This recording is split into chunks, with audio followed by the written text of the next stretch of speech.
तलाक दूंगी लेकिन मेरी भी एक शर्त है।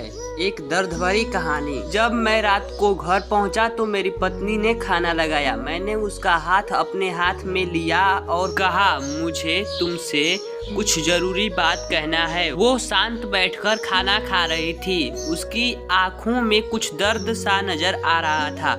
अचानक मुझे नहीं पता कैसे कहूँ, मगर मुझे उसे बताना ही था। मैंने बड़ी शांति से कहा, मुझे तलाक चाहिए। लगा जैसे उसे मेरे शब्दों से कुछ फर्क नहीं पड़ा, बल्कि उसने मुझसे पूछा क्यों तलाक चाहिए। मैंने उसके सवाल को अनसुना किया तो उसे गुस्सा आ गया। उसने चम्मच उठाकर फेंक दिया और जोर से चिल्लाई, तुम इंसान नहीं हो। उस रात हमने एक दूसरे से बात नहीं की। वो रो रही थी। मुझे पता था कि वो जानना चाहती थी कि आखिर ऐसा क्यों हुआ जो हमारा रिश्ता टूटने की कगार पर आ गया। और मेरे लिए उसके सवालों का जवाब दे पाना नामुमकिन था। अब मैं किसी और से, प्रिया नाम था उसका, प्यार करने लगा हूँ। अब मुझे उससे प्यार नहीं रहा। मैंने उसे उसके बरसों के प्यार की सजा दी थी।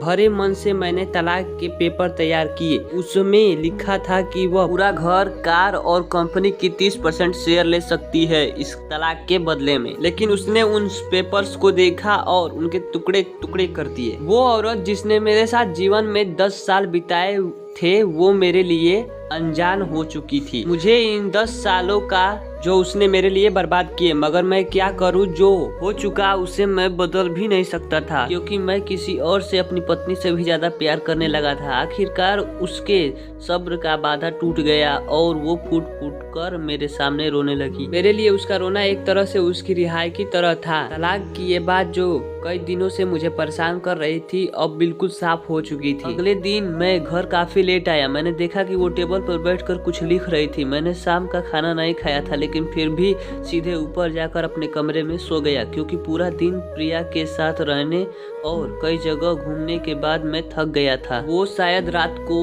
उसी टेबल पर लिखते लिखते सो गई थी।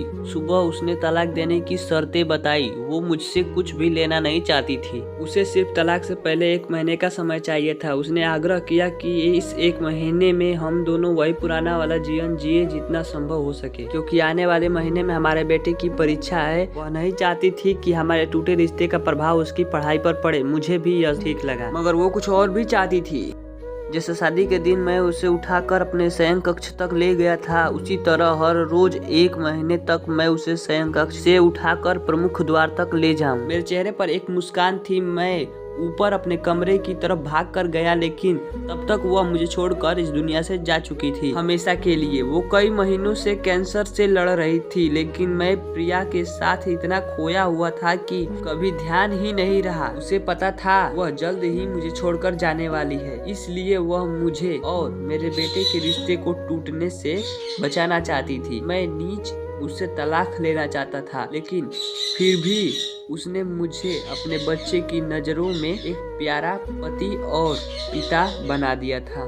जीवन की छोटी से छोटी बातें रिश्तों में बहुत महत्व रखती है। बड़ा घर, बड़ी कार और बैंक बैलेंस ये खुशियों का हिस्सा जरूर बन सकते हैं, मगर अपनों के बिना इसकी कोई कीमत नहीं। तो दोस्तों, कैसी लगी ये कहानी कमेंट में जरूर बताइएगा। और आप हमारे चैनल पर नए हैं तो हमारे चैनल को जरूर सब्सक्राइब कर लीजिएगा, ऐसे ही मजेदार कहानियों के लिए।